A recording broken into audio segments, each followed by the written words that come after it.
magaalada Muqdisho.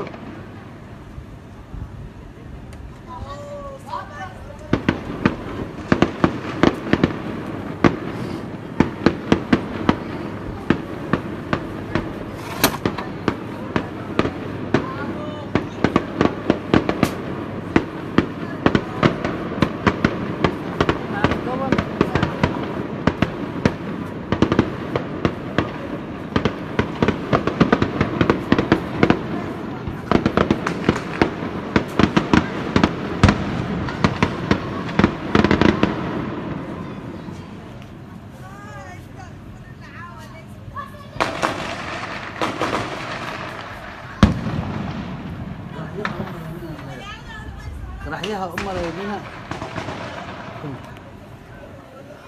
هذا قرحيها ملايين ودبالدقة اللحية لواتنكا إن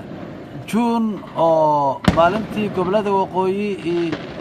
سومالي لان أي حرية قاتي ويان مقالة مقدشو دبالدقة سايا كدعايا بولولاير ويان بولولاير هاو ملاييننا إن قرحية دي يحبضيه دعي جري لكن عاو كدو انت هاي مقالة مقدشو وحينو كدو انت هاي بولولاير كاسيا دعايا دوشيتين وحونا كدعايا إن قوبتا مناسبته كدعايسو مركا بولولاير كعاو مقالة مقدشو waxay u tahay dadkii oo dhan waa soo kaceen dadkii waxay u soo kaceen qaarkood waa baqeen laakiin markii dambe waxay ogaadeen in aysan ahayn madaafiic iyo qaraxyo inaysan ahayn ay tahay mid dabaaldeg munaasabadda maalinta xorriyadda 26 juun marka bal hadda adinkuna nala daawada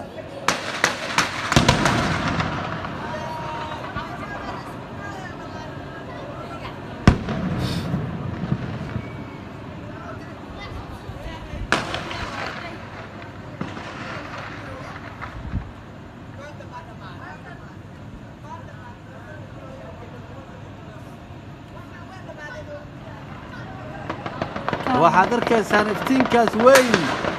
waa munaasabadda dabaaldegga weeye oo caawa si weyn uga dhacaysa magaalada Muqdisho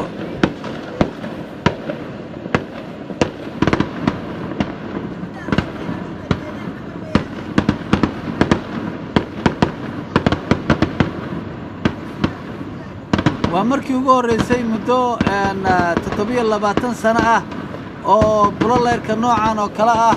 maalinta xorriyadda loogu dabaaldego ama maalmaha ciidaha oo kale marka tan waxay ku tusaysaa in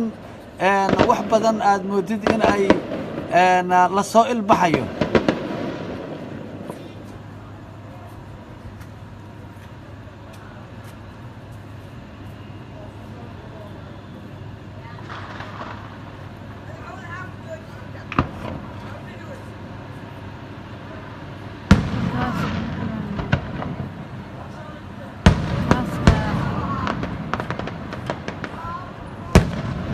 caawa habeenimo runtii waxa igu soo dhacday munaasabadaha dadka ku dhaqan wadamada Yurub iyo wadamada horumaray markasta oo ciidahooda ay dhiganayaan dabaaldegyada noocan oo kala ama sanadka cusub ee miilaadiyada marka la gaaro sidaan oo kala ayaa loo dabaaldegaa marka tan waxay ku tusinaysaa in horay dadka Muqdisho aysan arintan oo kala u arkin laakiin caawa ay u tahay markii ugu horeysay muddo 27 sano ah oo ay maqlaan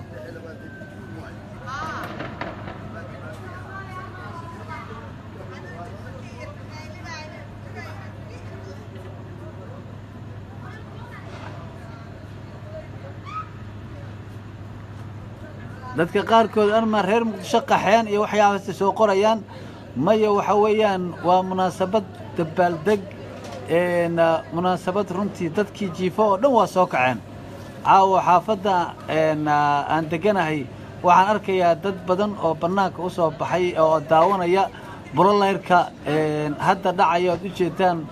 ayay daawanayaan marka hadda ka hor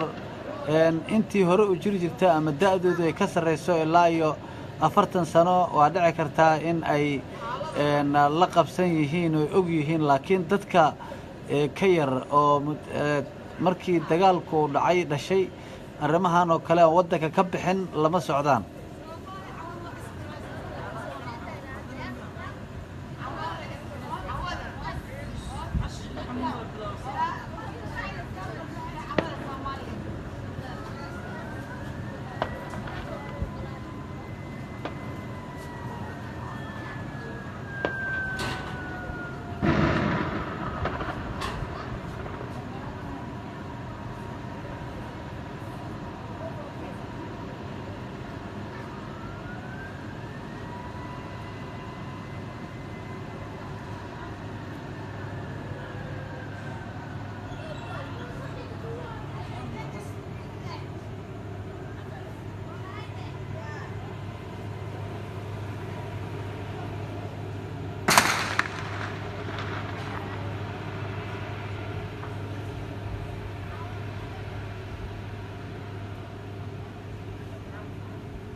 waxaan u malaynayaa inay soo gabagabowday marka habeen wanaagsan.